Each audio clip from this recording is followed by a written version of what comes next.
Hello, welcome to another episode of the Always Be Testing podcast. I'm your host, Ty DeGrange, and I am thrilled to talk with Chris Tradgett today. Welcome, Chris. Thanks very much. Great to talk to you again. It's been a while since we met back in April. Yeah, absolutely. I think we were in Miami for PI Live. PR.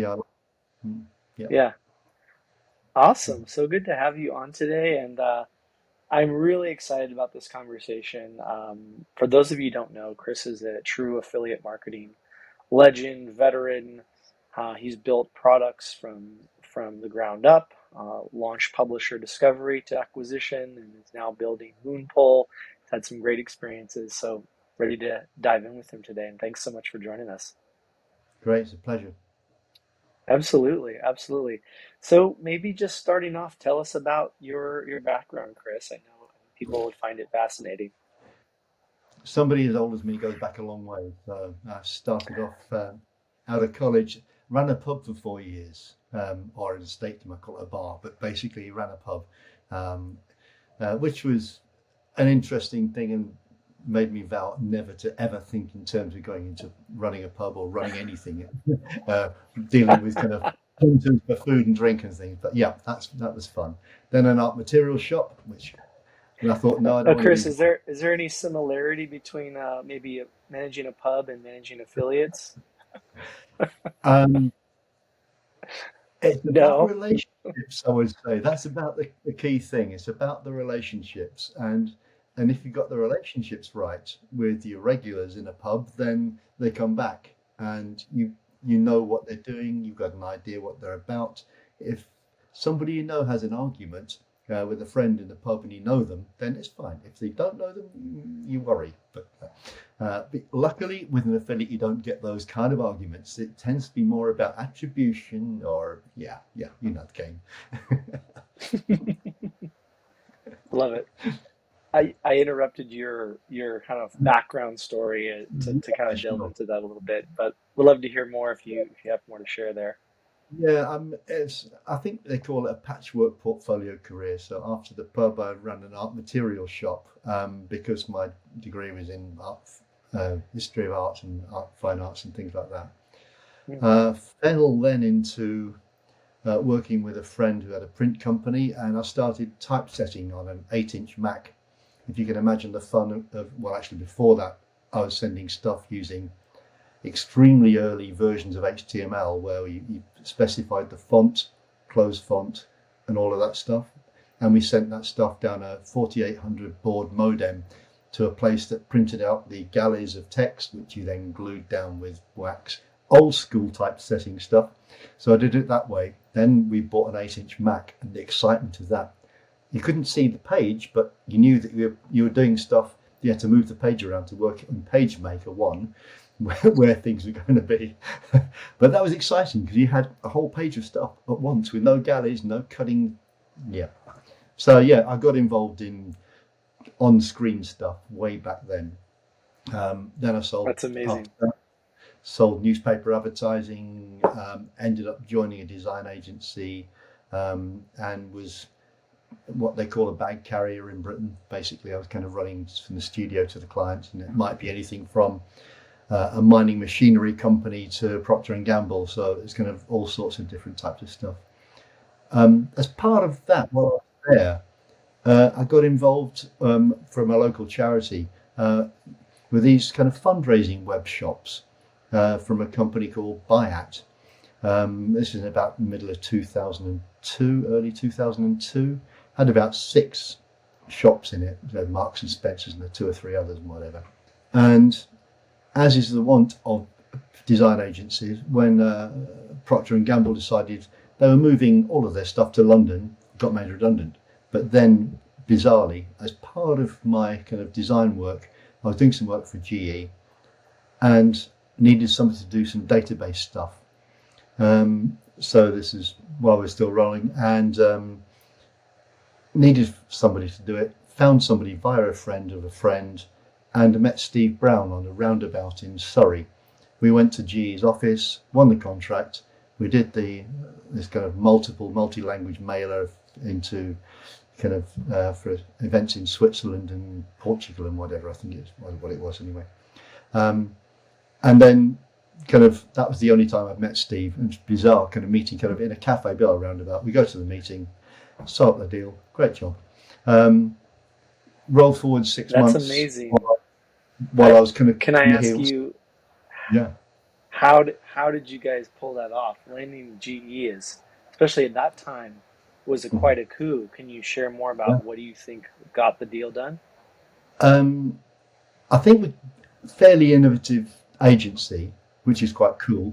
We've done quite a lot of mailings for P&G anyway, that kind of stuff. Um, Hmm. but there weren't many people could deal with, I think, multi-language, multi-country database management, from which we then pulled out the lists for mailing. And I kind of put together the structure for the mailing envelope, contents, all the rest of it. Um, and that was all mailed out successfully. And they got several hundred people, bums on seats, as they call it in the UK, um, uh, to enable them to have these conferences. And I would imagine, knowing GE, each one of the contracts they win from these conferences was worth a fortune. So um, I think, if I recall, that contract was about £14,000 UK. So, and that was 2001. So that's a lot of cash back then. There's a lot of mailing. Yeah. Um, You, and then, kind of, whilst I was kicking my heels after the P&G work dried up, somebody mentioned that this company, Affiliate in Newcastle, was looking for somebody, and so I gave a call, and it turned out it was Steve Brown's bunch again. So I ended up December 2002 at Bayat, which within a space of a month or so, Mal Cowley and Paul Fellows and Steve had eventually kind of thought, actually, we can turn this into a network. So by mid '03, we were an affiliate network as well, which was a bit of fun. We started winning some good contracts. I think in '04 we held our first uh, event. What do you call it? Not quite a conference, a first affiliate event, where we were entirely unusual amongst networks, that we encouraged our advertisers to meet with our affiliates. If you were at one of the other big networks, they were always chaperoned, or they were never allowed to meet, or they were told, our affiliates they're unique and unusual, and you need to just trust us.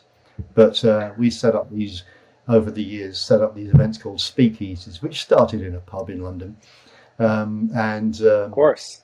so we kind of the guy from BT, which is like the UK's at the time, the UK's biggest mobile phone operator and broadband operator, was absolutely Hmm. gobsmacked when he says, "Oh, I would love to have a chat with him." He says, "Yeah, have a chat, have a beer. What do you fancy?" And he says, "You don't want to come and sit with him? Why? It's your business. It's his business. It's nothing to do with me. We're just the enablers." So that was, I think, the start of transparency in the affiliate. There wasn't any beforehand. There was no transparency for one of the networks, who actually had a 2.5, 250% override on one of its programs. We won it not knowing what's going on, because we heard that, oh yeah, the affiliate commission at £20, you had a 30%, so £26. So we went in and won the contract on that, and got a very irate phone call a few days later, when the previous network, we realised, had been earning £50 but only paying the affiliate 20. So that was an interesting kind of shakedown in the affiliate marketplace, and yeah, it was exciting running a network, and being involved in a network. Started off with four of us, and then by 2007 or so, there were, I've forgotten how many staff, I think 50 odd staff and about 70 million turnover, if I remember. So and we had some of the biggest programs in the world, really, people like Ticketmaster, Apple, a whole bunch of other stuff like that. Yeah. In your experience, what would you say kind of you started to identify as your superpower, or what you gravitated to in the affiliate industry as you got started and grew by it? I think it's honesty, transparency, At the time, we had a policy of if we were defaulted on by an advertiser and they weren't paying their bills, we would pay the affiliates anyway, which seems to go down quite well with affiliates, as you probably understand. Um, and that was without kind of insurance against it or whatever. So there were a few tricky moments, as you probably understand, in the early days, but it came back rewarded in much firmer relationships with all the affiliates. And of course, the advertisers responded to that, knowing that we had really loyal affiliate base behind us as well. How did you prevent against those taking advantage of that, or do you think that's a policy that could be uh, continued in some capacity? Because it's a fascinating idea.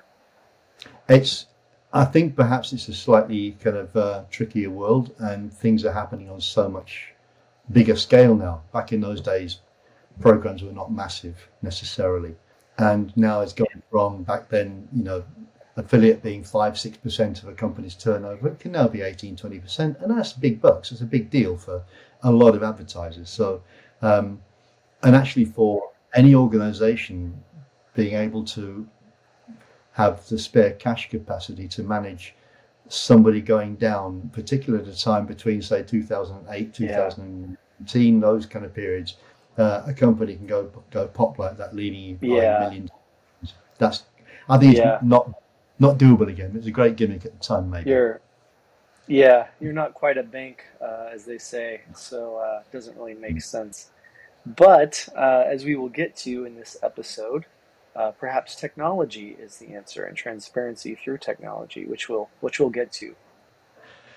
And I think transparency came in the next bit we were playing at. Kind of after Buyout, we sold Buyout to AOL for a Hmm. lot, which was very nice. Um, and Congrats. then, yeah, it was a well, a lot of very, very hard work by Steve Brown, who was the guy that managed the whole process, running between lawyers' offices for about a year or something, from the sound of things. Um, and and and after AOL had spent couple of years, kind of sucking the juice out of it and ruining it, like it does with most companies. Sorry, you can edit that out if you want, but um, I think Awin it's the came. good stuff. Yeah, Awin came in and I would say potentially rescued. Buyout was still about the biggest network in the UK at the Hmm. time. Still, out of all of the mobile phone networks, but the Buyout network ran every one but one. All but Vodafone was still on Buyout network. I was running Sky TV program. We had Ticketmaster, huge numbers of big programs, um, and yeah, kind of millions a month in terms of affiliate commissions, which is kind of what you want to hear going on. I left shortly after the acquisition by Awin and went client side for a year and had a bit of fun. Hmm. It was quite different, actually, kind of starting a program up, and actually started the program and launched on CJ, which, as it was in web hosting, it made most sense because pretty much every other web hosting provider was on CJ. That's where the affiliates were. And I think that's the information I got from doing that was it's bloody hard recruiting affiliates, damn hard getting affiliates on your program if you're new and untried. So that's really tough.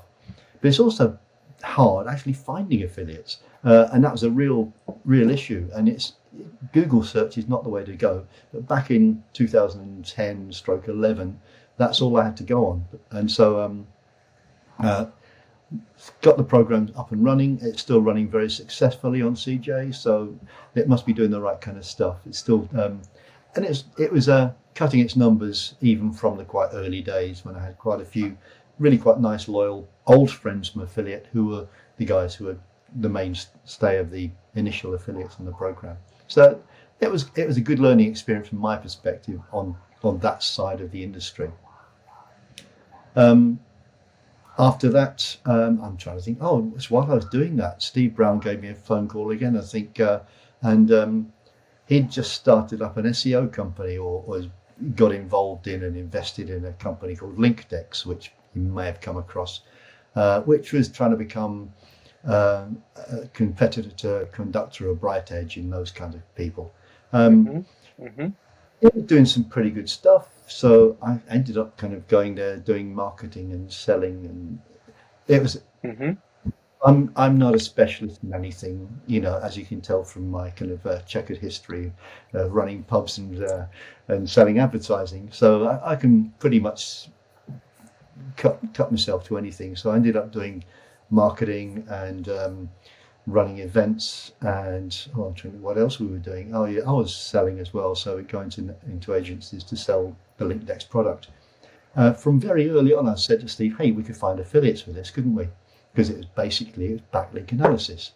So from that, Steve and I kind of basically worked out, okay, and within the space of a few months, we had an early version of what was called LinkDex Publisher Discovery. Got a few good clients on board, and then LinkDex was acquired in 2016, or late 2015, early 2016. And they thought, right, we're going to concentrate on the SEO stuff. Don't want this affiliate stuff. And I said, well, I'll give you a fiver for the software, for the data. It turned out a bit more than a fiver, but basically, I took on, myself and a colleague, the two of us took on that, set up a separate company, and we started off with kind of clients like. Like Apple was one of our clients, and Adidas. Some fairly big clients who were using us to find affiliates, and we started working with a whole load of other people that like DAZN, I've forgotten how, DAZN would be, I think, in the States here, which is doing kind of sports stuff, and they just needed to find, okay, we're going to set up in Canada, we need some Canadian affiliates like now. And so it's kind of, it was quite fun doing that stuff, but it was really manual because it's based on a list of SEO stuff. But it actually enabled us to analyze the data in some detail and find the appropriate affiliates. So 2016, we grew that to reasonable enough to be able to be going to most of the conferences. So I did quite a few affiliates, some at East and West, and Germany, Amsterdam, Barcelona. So we did quite a few events signing up, and also in the gambling area, which is quite different. We discovered how different gambling and Forex is as an affiliate market. So those differences are quite marked, as you probably know yourself.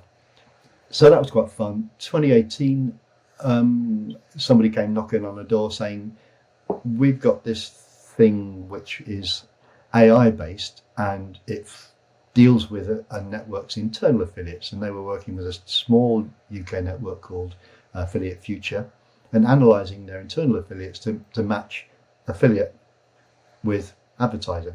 Quite clever. And so they acquired our data and acquired us. Which was quite nice to be able to sell a company and carry on working with it. So we helped to develop that process and develop that product. So it's a machine learning and AI driven version of Publish. So no longer lists. You're working on a platform and you say, yeah, I want the kind of affiliates who work with, say, 3-4 networks, but are also working in, say, pet foods or in fashion or whatever it might be. And the other beauty for an advertiser's point of view is they can go into Publisher Discovery and say, right, I'm Bloomingdale's, who's on the Macy's program? And you can just hit the button and you come up with all Macy's 2,500 publishers that have got public links on their site. Really simple.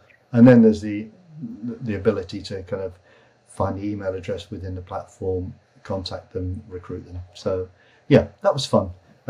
What would you say kind of fueled the growth of Publisher Discovery? Obviously, that's a really compelling value proposition. You had growth leading up to the introduction of AI. You had growth after that.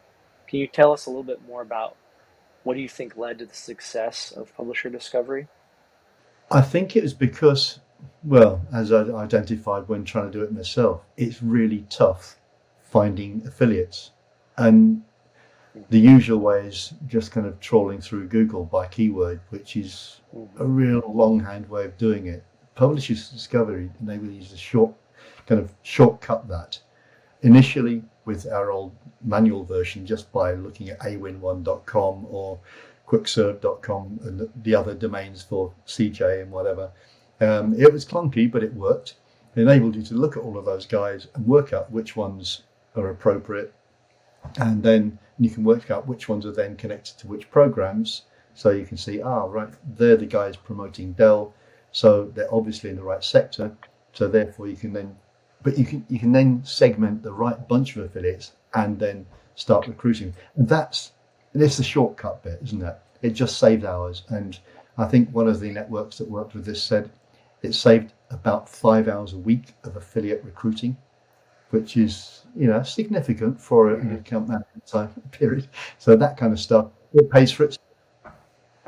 And Chris, with regard to the networks, were you technically tapping via API to be able to enable that, or was it by some other integration or partnership? No, all the data is public domain, so it's kind of, if you do a backlink analysis for awin1.com, you come up with a great list if you're using SEMrush or whatever it might be. Actually doing something. UTM based identification, right? Not even necessarily that, because if you look at awin1.com / and it will have A equals blah, B equals V equals such and such. Same going into Impact. It's very simple. It's domain.com. So link structure. Number / yeah, exactly. Yeah. So link structure was the only thing you needed to determine who was linking to who in the affiliate industry. Exactly. Yeah, it's that simple. So yeah. Just funny on who's TM75, whatever it is. I've forgotten the numbers now, but yeah, the Ticketmaster one on Impact now is TM75 some .net /c /blah. Piece of cake to decipher it. So not that complex. That's great. When you're thinking about product development, this will come up probably in other topics as well, but how were you able to kind of prioritize building products like these and kind of informing what you're doing now with Moonpool? I'm curious to learn more, especially for those interested in product, those interested in partner marketing related products. Really, really fascinating to hear more about your background there. Yeah, I think with publisher discovery, it was kind of, we were slaloming and kind of just, that works, try that. And if that comes back with money on it, then great, you carry on with it. And it's about understanding where it can go to. And so with publisher discovery, you thought, okay, yeah, we can do that. And then you can flip it on its head and do something which is publisher side. So looking for programs, so the potential for that, and understanding what you can do with the data. And it's just being slightly more creative with the data you're working with, to come up with something which somebody wants to buy. And the key thing is it going to save somebody time and effort? Because that's the goal of any automation. If you can automate something, it's got to make it faster, make it simpler, make it slicker, make it actually deliver what you want without all the usual problems you'd have with, go back to Google search, or, is this guy a website? Who owns it? I can't find who is for it. Those kinds of stuff. You avoid all of that because it's all there. It's all dealt with, and that's what we were trying to do. Stuff which is a no-brainer. Why wouldn't you do that? And I think the same things inform the things we're doing with Moonpool. So, how about doing this? Yeah, that's great, but it's not urgent, so that goes down the road to 6 months' time for another facing product. And just recently, just conversations with people at conferences has led to us thinking, actually, no, what we thought might be the route to go, by talking to people about how we could save them time and make life easier for them, but also, more importantly, make things actually work better for them. We just changed the way we look at stuff and changed the way we position the product. Don't be frightened to completely ditch an avenue you've started going up because you think that's the right thing. If you talk to people and they think, nah, just ditch it, bring it back later, maybe as an additional part to another part of the product at a later date. But follow where people are actually wanting the time and effort to be put in from their perspective. Always follow what somebody wants rather than what you want to sell. How do you think about the kind of gathering of qualitative and quantitative customer feedback and discovery and understanding what customer needs, what are the paying customers looking for, what are they not looking for, what are their pain points to kind of uncover those great value props in product? Yeah. Like what Well, it's, how have you approached that with both?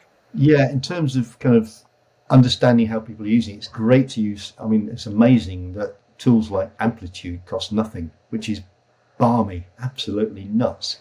If you use Amplitude, if you're building a product, get Amplitude built into it from the ground up. You then have an idea of exactly what people are doing inside your app, your website. You really understand then, oh yes, they are doing that. Oh no, nobody actually touches that button ever. So okay, it's not adding value. Maybe hold a little bit of a focus group with some of your stronger users. Say, have you looked at this? Yeah, it doesn't do much for us. In which case you think, yeah, pointless. Let's move on to something else.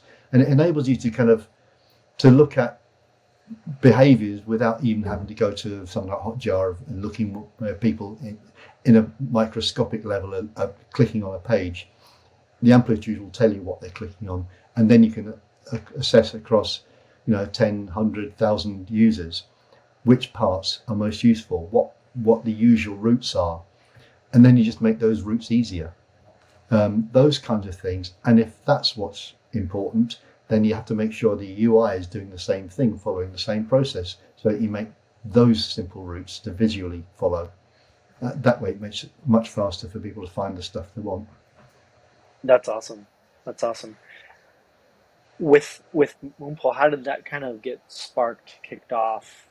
What was the It's genesis of Moonpoles? entirely a product of Steve's massive brain.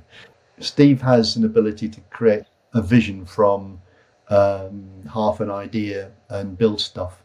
It worked very well with Bayat, of course, and it's worked pretty well since then. And Moonpool's no different. He has an uncanny ability to create from a raw vision something that can actually work.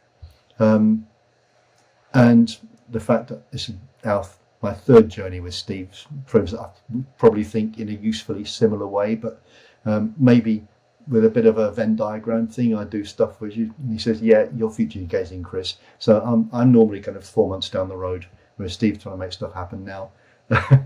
um, but having that ability to kind of to think around a product, and I can think, okay, yeah, it'd be nice to be able to get to that kind of stuff. I reckon from conversations, this would be really useful, but we don't know that yet. Let's have a look and see if we can get the lily pad to get across the pond to make that work. Now, if you know my, When I you're like visually. No, I love it. And it with your collaboration with Steve, what has made it work? It sounds like there's elements of forward thinking, here and now, visionary, integrator. Like how do you balance that? It sounds really cool. Um, I don't think it's that complex. Steve's the guy with the original vision. I just basically try and put some jam on the bread and butter, which hopefully some of the ideas stick. Some of them have worked, which is great, and some of them will work in future, I'm sure, because I think there's some pretty cool things I think we can be doing with Moonpool. Um, we're coming along. We're doing some very exciting stuff now with Moonpool verifications, so it enables programs to say yes, this works, and it's worked every week for the past X.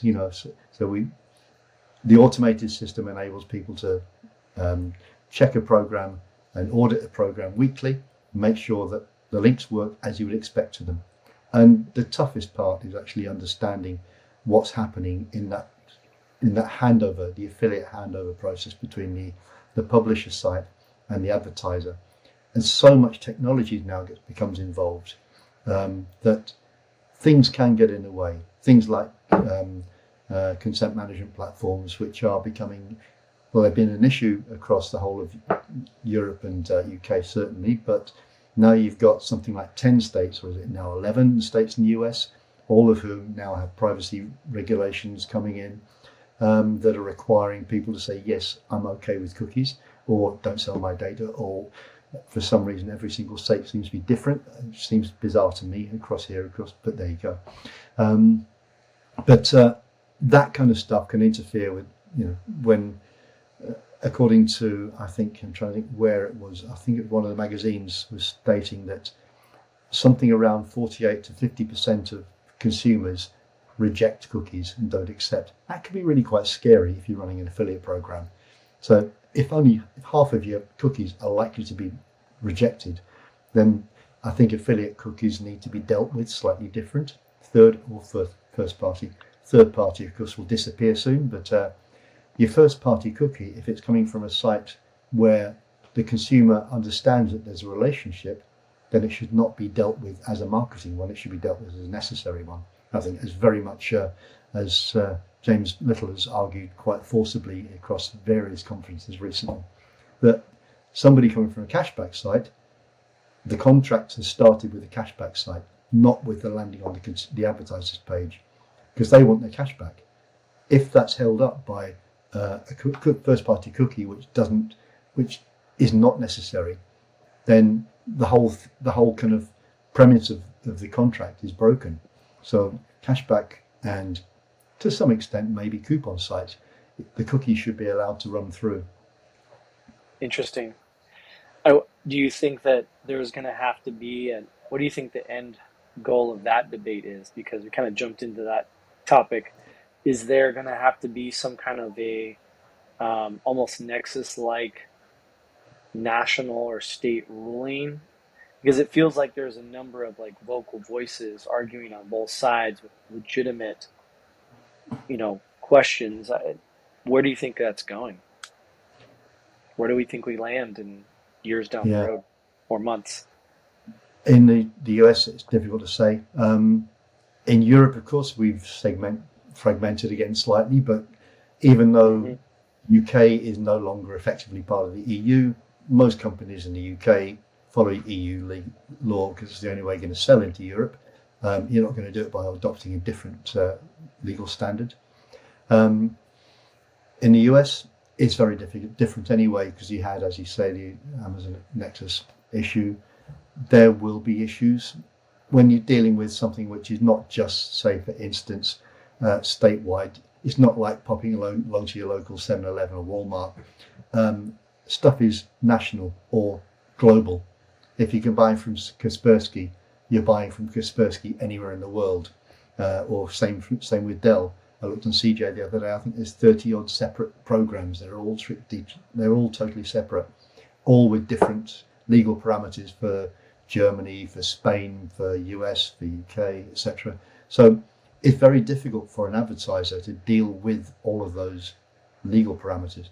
From a publisher point of view, they don't have necessarily that viewpoint and the understanding of the legal stuff. So it's really tough, and it's one that can only kind of work well through transparency, through an understanding between publisher and advertiser. Yeah, this is what happens if you're running a global, say, email campaign.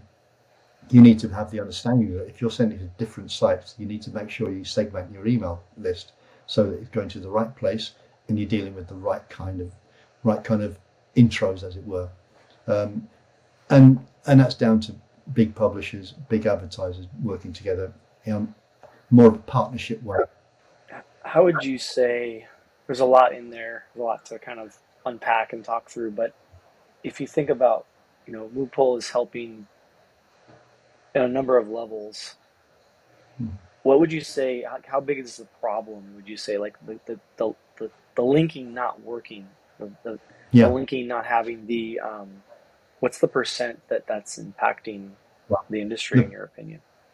the problems are, they're big so far, about to be huge. I mean, if you think in terms of for an average program that's got first party tracking in place, now a proportion of the first party tracking, if it's only first party tracking, it won't be working because the consumer will be saying no to reject cookies, or they'll want to manage their cookies.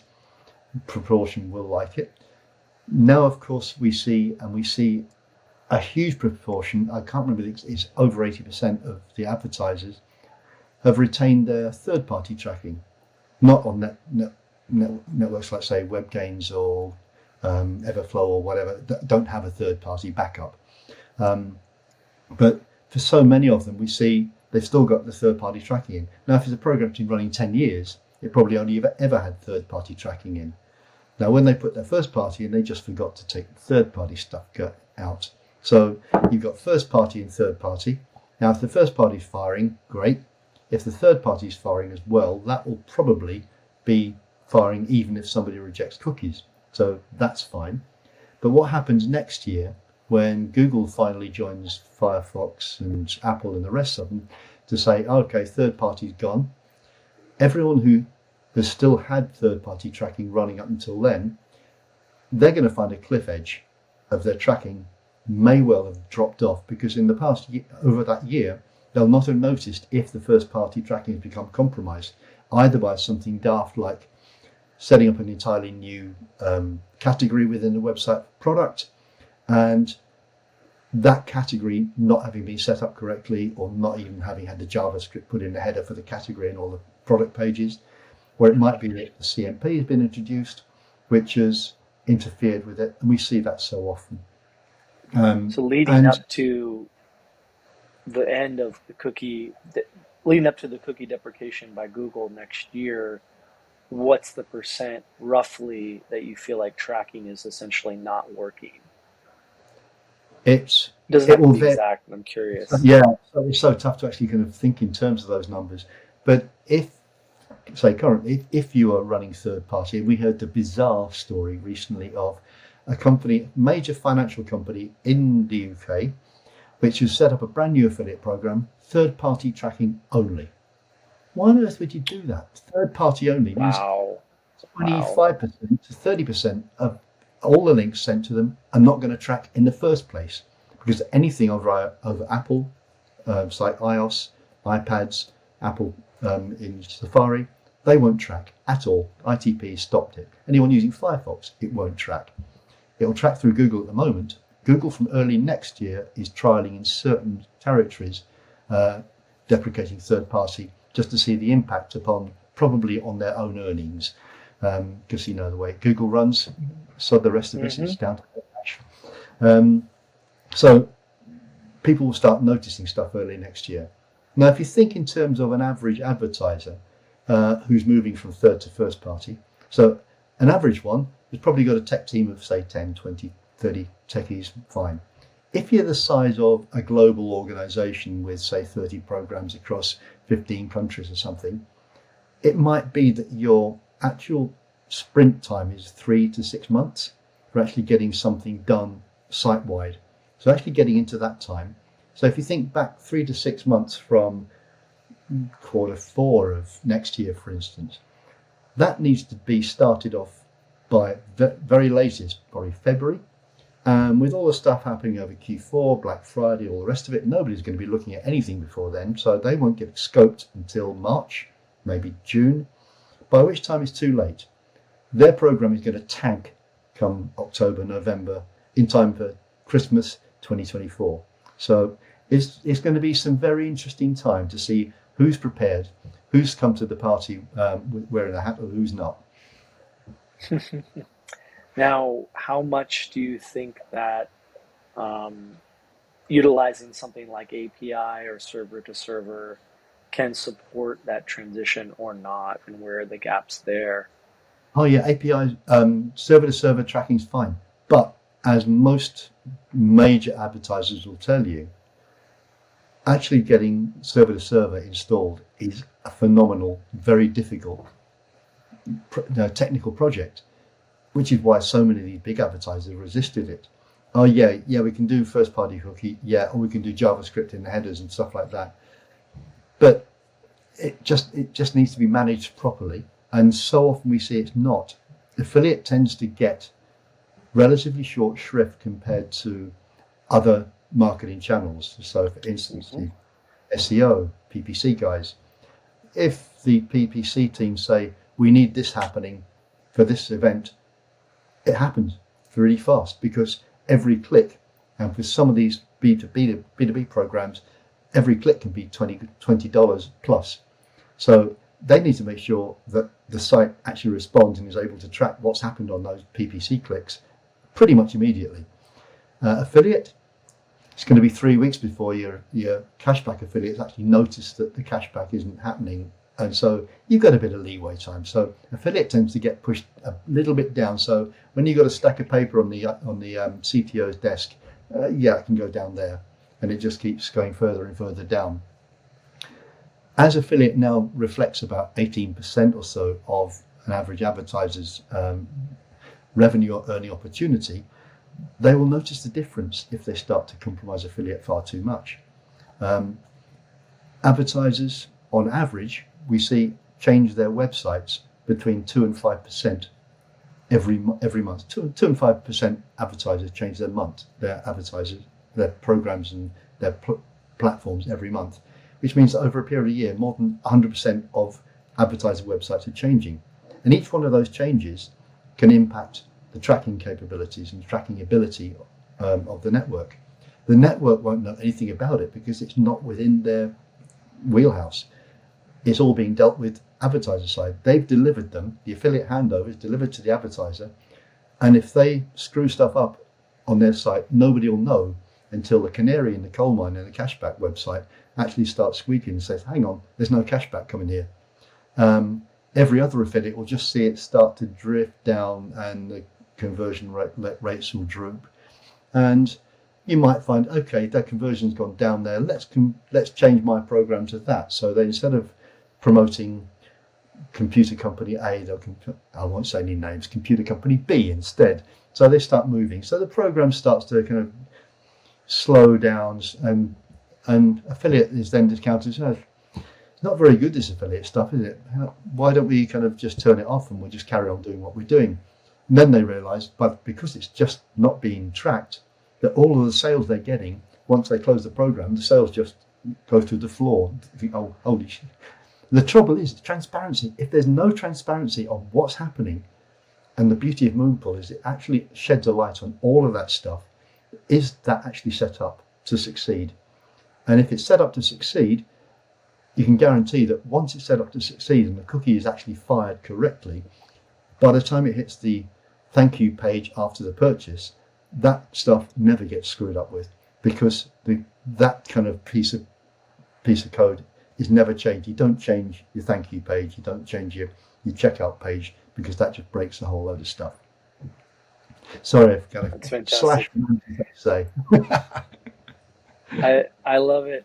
And I love the ongoing theme of transparency, Chris. It seems like that just continues to come up through this whole conversation, continues to come up in your career, in your experience building pub discovery, in your experience with Moonpole. And I think my sense in working with you, talking to you, and our work with the PMA together has been that that's kind of where our hope is for this industry to Yeah, continue to build and improve on that transparency. So tip of the cap to you there. cheers, thanks. Yeah, and just one of the things we're working with the Measurements Council kind of is looking at toolbars and all those kinds of things, which are incredibly non-transparent. Advertisers don't know what's going on. Huge companies with massive amounts of cash are behind the toolbars, so it's a bit like US government lobbying. The people with the most cash get the most shouts, which means that they get the most attention, and it's exactly what's happening with the toolbar lobby. They're lobbying the advertisers, saying, "Oh yeah, this is all incremental," and is it hell? Particularly when you see the cookie dropped or the cookie activated 15 seconds before somebody hits buy. It's not difficult to police. It's not difficult to deal with. There's a lack of will to deal with it correctly. Yeah, and I love the shining of the light. I think that that's the theme of a lot of, I think, the work that you are doing with the Performance Marketing Association, the collaboration that we have in talking about the Measurements Council. And I think the aim is to kind of elevate and shine light and say, here's the actual data, here's the information. You can make more informed decision because of that. Yeah, It's funny in my old previous days getting into programmatic. I remember transparency was like the buzzword du jour, and it comes in waves in different areas, right? And I think that it's kind of funny that 20 years later we're actually still asking for more transparency. We're Mm. actually still advocating for more transparency in the industry. And so ideally that only benefits the consumer, only benefits the buyer, the advertiser, and certainly the partner in a lot of cases. Yeah, and that kind of transparency, it helps to drive far more informed decisions of where you allocate time, effort, budget, whatever it might be, um, to make sure that the overall goal and the drive of your company and your marketing is in the right place, which means that you've got the right stuff for your consumers. If they're Yeah. cashback consumers, they know they're going to get a cashback and it's going to work. So they Yep. become perhaps more loyal customers through the cashback relationship. That stuff kind of happens. Awesome. And don't get me started Yeah. on the budgets thing. Sorry, one of my soapboxes So Chris, is budgets go for go on. affiliate programs. Now, if you're running an affiliate program on a CPA basis, you only pay when somebody buys stuff, which means that if that happens, why the hell would you put a budget on it? You're going to close your door of your high street. Is Macy's going to close the door at week 3 of the month? Oh, we hit budget. We're going to go home for a week. They don't do it. You don't. Why would you do it online? Madness, absolute madness. And you get people pausing their affiliate program. What? If it's if there's a pause because it's costing you money, then you're doing it wrong. Because on the It CPA basis, it it's should the only way it works. it should be a revenue generator or a rather than a cost center, but Yeah, essentially if it's being managed properly. and if it's managed by the Similarly, sales Chris, team rather than marketing, then if it's yeah, managed by the sales team, it will be worked like that. But too often it comes under yeah. marketing as a cost. Well, the question also is an interesting one. Would you apply a similar logic to paid search? If paid search was hitting your ROAS or MER goals, if you were getting lifetime value, if you're getting quality, if you're hitting your goals on paid search, would you pause paid search? Well, it's yeah, Probably exactly. not. It's a bit like kind of is it Mr. Micawber or something from Charles Dickens or whatever. If you're spending 19 shillings and making a pound back, sorry, she's old school. If you say 90 cents and getting a dollar back, then great. If you're spending a dollar but getting 90 cents back, then stop it. So if it's making a profit, Yeah, why would you not do it? yeah, exactly. And you bring up an interesting, with the pound shilling example, UK, US. Yeah, What's the key difference you've observed in your career in terms of maybe the performance marketing space? I would say probably the biggest shock to me. First time I went to Affiliate Summit West back in 2000 something, 8, 9, whatever it was, is how massive the lead gen side of affiliate is in the States. Now, I think there's a real issue amongst CMOs of understanding of what affiliate is. They see lead generation and think that is affiliate, which is why when you're dealing with lead gen, you pause your lead gen campaigns. The trouble is, so many CMOs, that's the breadth of their understanding, and they think they can pause a relationship campaign. You ask your wife if you can do that, it doesn't work.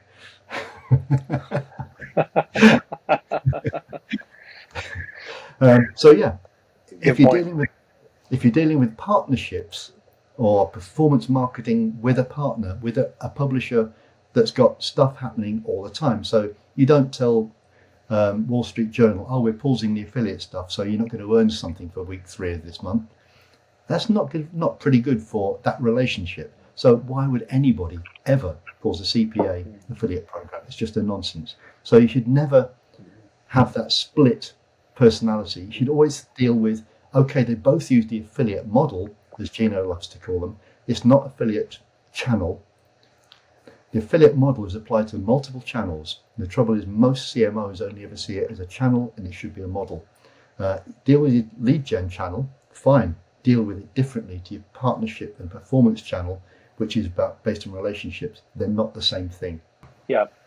Chris, if you are not working in digital, if you're not talking affiliate, tracking transparency, what are you doing for fun outside of work? I bake. If anyone's seen me on Instagram, they probably realise I bake a bit. I enjoy making bread on whatever, and I I sing. love it. Um, my passion Wow. is singing.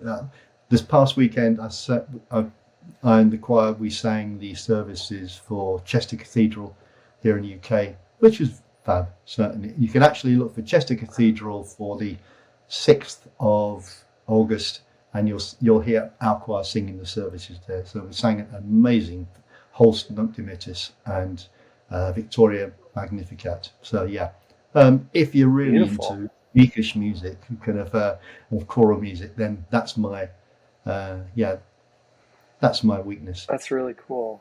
That's really cool. We'll have to, the audience will have to look that up. Maybe we'll have to get a little sample from you at some point. Yeah, cool. Chris, I really appreciate having you. It's been a pleasure. I feel like we could go on for so much longer. I definitely I think everyone got a sense of how much you've contributed to the affiliate industry from the performance marketing industry, and also just aiming for a higher standard of transparency and value. So really appreciate you. Hey, it's been a pleasure. Thanks very much for inviting me. It's been, yeah, as you say, well, I can talk all day, but yeah, I'm sure we could have chatted on longer. There's plenty to chew on. Thanks, Chris. Have a great one. Thank you.